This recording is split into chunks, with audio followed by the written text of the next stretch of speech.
রবীন্দ্রনাথ ঠাকুর যেদিন মারা যান, যেদিন রবীন্দ্রনাথ ঠাকুর মারা গেলেন বা যেদিন মহাত্মা গান্ধী নিহত হলেন, সেদিন কলকাতায় ঠিক কি ঘটেছিল আমরা যারা ছিলাম না আমরা কল্পনাও করতে পারবো না। কিন্তু যারা ছিলেন কম বয়সী, তারা সেদিন কি দেখেছিলেন আর কি অনুভব করেছিলেন, আশপাশে ঠিক কি ঘটেছিল, তাই তারা স্মৃতি রোমন্থন করলেন স্মৃতির সিন্ধুকে। আমরা যখন এটা রেকর্ড করি তখন অমিয়রঞ্জন বাবুর বয়স ছিল 99 বছর, আর আজ যখন এটা পোস্ট করছি আমরা, ততক্ষণে তিনি শতায়ু পূর্ণ করেছেন। দুজনের মুখ থেকে শুনুন রবীন্দ্রনাথের এবং মহাত্মা গান্ধীর মৃত্যুদিনের কিছু ঘটনা। টেলিফোন ধরলি telephone operator, Tagore's condition is very grave. আমি কাট দিয়েছি মানে একবার একটু টাচ করিয়েছি আর কি, রবীন্দ্রনাথের খাট যাবার খাটে এরকম। আমরা স্কুলে গেছি, ক্লাস হচ্ছে, ক্লাস হতে হতে কিছু কিছু ছাত্র যারা খুব অনেকে আছে না, খুব বেশ উদ্যোগী, খুব স্মার্ট। আমাদের স্কুলে কিন্তু টেলিফোন ছিল না, এখন হাতে হাতে মোবাইল। টেলিফোন ছিল না স্কুলে, সেক্রেটারির বাড়িতে টেলিফোন ছিল। ছেলেরা ছুটলো সেক্রেটারির বাড়িতে, ছুটে গিয়ে টেলিফোন করলি। টেলিফোন মানে হচ্ছে হ্যারিসন রোড, সেন্ট্রাল এভিনিউর জাংশনে যেটা টেলিফোন ভবনটা আছে, সেইটা ছিল এক্সচেঞ্জ, একটা exchange, north Calcutta exchange. Burrabazar 2233 Burrabazar আমাদের বাড়িওয়ালার ফোন নাম্বার ছিল, বড়বাজার 2233। গিয়ে টেলিফোন ধরলি telephone operator, Tagore's condition is very grave. আর অনেক কিছু জিজ্ঞাসা করতে হলো না, খবরটা নিয়ে এলো। টেগরের অবস্থা খুব খুব খারাপ অবস্থা। তারপরে আমার ছুটলো কিছুক্ষণ পরে, ঘন্টাখানেক পরে, Tagore is sinking. Telephone office থেকে বলছে। আবার সব ছুটে এসে বললো টেগর ইজ সিঙ্কিং। এই খবর পেলাম, টেগরস কন্ডিশন ইজ গ্রেভ। আবার এলো, তারপরে last, Tagore is no more. Experience দেখো কিরকম তখনকার দিনে। আমরা এখন ভাবতে পারি যে এরকম ভাবে, তখনকার দিনে এইভাবে সংবাদ পাঠানো হতো এইভাবে। তারপর আমি তো গেলাম, আমি আরো 2-3 ছেলে ছুটলাম জোড়াসাঁকো গিয়ে দেখি সেরকম ভিড় সাংঘাতিক, সেরকম না, লোকজন হয়েছে, সব ছুটে আসছে।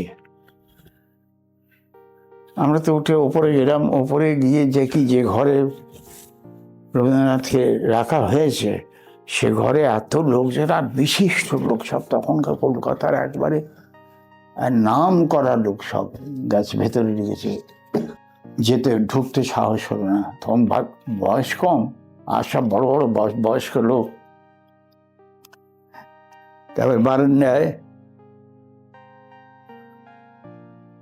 মহর্ষি ভবনের বারান্দায় দাঁড়িয়ে রইলাম, দেখি লোকজন আসছে যাচ্ছে, খুব ভিড়, একবারে সাংঘাতিক। আজকালকার মানে তো উত্তম কুমার বা সুচিত্রা সেন এইসব ভাবতেই পারবো না। বিধান রায়ের সময় সাংঘাতিক ভিড়। তখন সেরকম ভিড় না। তারপরে দেখি যে সে ধরপড় করে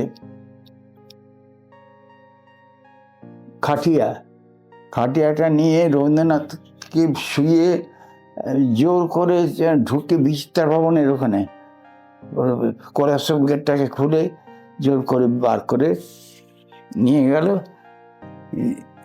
তারপর নিয়ে যাচ্ছে দেখছি বারান্দা থেকে, কিন্তু চিতপুর রোডে পড়ে বাঁ দিকে টার্ন নিল। এটা বুঝে দেখুন, চিতপুর রোডে পড়ে বাঁ দিকে টার্ন নিল, ডান দিকে নেবে, ডান দিকে গেলে তারপর যে নিমতলা শ্মশান হবে। তারপর শুনলাম যে না, আদি ব্রাহ্ম সমাজে আগে নিয়ে যাচ্ছে, আদি ব্রাহ্ম সমাজে নিয়ে ওইখান থেকে ক্যালকাটা ইউনিভার্সিটিতে নিয়ে যাবে, তারপরে ক্যালকাটা ইউনিভার্সিটি থেকে নিমতলা ঘাট। ছুটলাম জোড়াসাঁকো, বিবেকানন্দ রোড দিয়ে আমরা 3-4 জন ছুটতে ছুটতে গিয়ে কর্নার স্ট্রিটে এলাম, বিধান সরণি।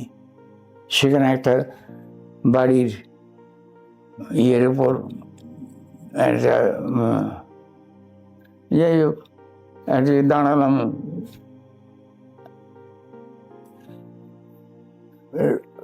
সামনে বাড়ির বারান্দায় লোকজন সব দাঁড়িয়ে আছে, ছাদে দাঁড়িয়ে আছে ঠিকই, আর রাস্তায় লোকের ভিড় অপেক্ষাকৃত বেশি।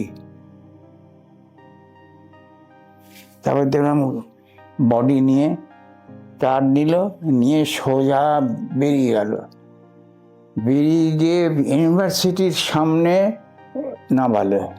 সেটা ওইখানে মোড় থেকে দেখতে পাচ্ছিলাম যে ইউনিভার্সিটির সামনে নামালো। নামাতে তখন ইউনিভার্সিটির ভাইস চ্যান্সেলর আর যারা সব বড় বড় অধ্যাপক তারা সব গিয়ে দেখা করলেন। আর ওই দাড়ি ছেঁড়া বা চুল ছেঁড়া এটা বোধ হচ্ছে নিমতলা ঘাটে, ওইখানে ভিড় ছিল, ওইখানে হয়েছে। এই হচ্ছে রবীন্দ্রনাথের।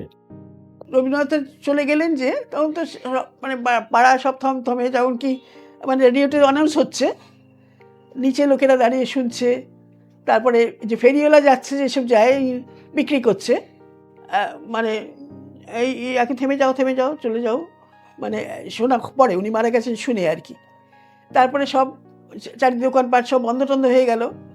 আর রবীন্দ্রনাথ মারা যাবার খবরটা শোনার পরে বাড়িতে সবাই প্রস্তুত হলো। আমাদের তো বাড়ি ঘর থেকে দেখা যাবে না, আমরা যেখানে যাই দেখতে, সব কিছু দেখতে যাই, ওই নেতাজি জন্মদিন ওই বাড়ির ছাতে আর কাকার ল্যাবরেটরি, আমরা সেখানে গেলাম। সেখান দিয়ে ওই গঙ্গা যাবার জন্য প্রসেশন যাচ্ছে। রবীন্দ্রনাথ, সেটা আমার ভালো করে মনে পড়ে না যে ওটা লরিতে ছিল না কাঁধে করে নিচ্ছিল, এটা মনে পড়ে না, কিন্তু অনেক ইয়াং ছেলেরা তখন শুনেছি, না আমি কাঁধ দিয়েছি, মানে একবার একটু টাচ করিয়েছি আর কি রবীন্দ্রনাথের যাবার খাটে, এরকম। সেটা ঠিক আমার মনে নেই যে যাচ্ছে, দেখেছি প্রচুর ভিড় এরকম রাস্তার উপর দিয়ে, এরকম মনে আছে আর কি। তো ছোটো যথেষ্ট। আমরা যেমন সেটাও সর পরে যে গান্ধীজি মারা গেলেন, গান্ধীজিকে যে মারা হলো আর কি, সেটা একটা বিয়ের দিন ছিল মনে আছে। সেদিন আমার দাদার বিয়ে ছিল, কিন্তু সেটা প্রায় বন্ধ হয়ে যাবার উপক্রম, তখনই খবর আসলো আর কি, সমস্ত দোকান টোকান বন্ধ হয়ে গেল। গান্ধীজিরটা তো বললো, গান্ধীজিরটা মনে আছে, ছোটো হলেও সেটা মনে আছে, মানে সেটা একটা বিয়ের দিন বলে, আমার দাদার বিয়ে, কাজিন দাদা আর কি। তো সে দাদা সে শুনে সেই তৈরি হচ্ছে বিয়ের বাড়িতে যাবে বলে আর কি, বর হিসেবে তৈরি হচ্ছে। সেই সময় খবরটা রেডিওতে পাওয়া গেল আর কি। তা সে আমার দাদা খুব অত্যন্ত ভালো ছেলে, ভালো মানুষ। সন্ধ্যাবেলাতে খবর টবর হয় 7:30টায়, আমার মনে আছে 7:30টার সময় বাংলা খবর, কাজে ওরকম সময়টাই হবে। কেন আমার দাদা শুনেই বলেছে গান্ধীজি, মানে নিশ্চয়ই গান্ধীজিকে ভক্তি শ্রদ্ধা করতো, আমি বিয়ে করতে যাব না। আমরা তো দেখছি, আমরা তো অনেক ছোটো, তো সবাই না তা হয় না, একটা ওর মাকে মানে ওই মেয়ের বাবাকে বিপদে ফেলা, সেটা তো হবে না। তুমি যখন বাড়িটারি রাস্তা ফাস্তা একদম শান্ত চুপচাপ একদম। কেউ 90 পার করে, কেউ সদ্য 90 ছুঁয়েছেন, কেউ 90 পার করে 100 ছুঁই। এরকম দুজন যখন স্মৃতি রোমন্থন করেন, যখন স্মৃতির সিন্দুক থেকে তারা তুলে নিয়ে আসেন তাদের দেখা, তাদের অনুভব করা নানান ঘটনা, তখন স্মৃতির সিন্দুকের প্রত্যেকটা পর্ব আমাদের জন্য, বাঙালির জন্য বিশেষ গুরুত্বপূর্ণ হয়। স্মৃতি সিন্দুকের পরবর্তী পর্বে কি দেখবেন, কি শুনবেন জানতে গেলে ফলো করতে ভুলবেন না শোনার সমস্ত সোশ্যাল মিডিয়া প্রোফাইল।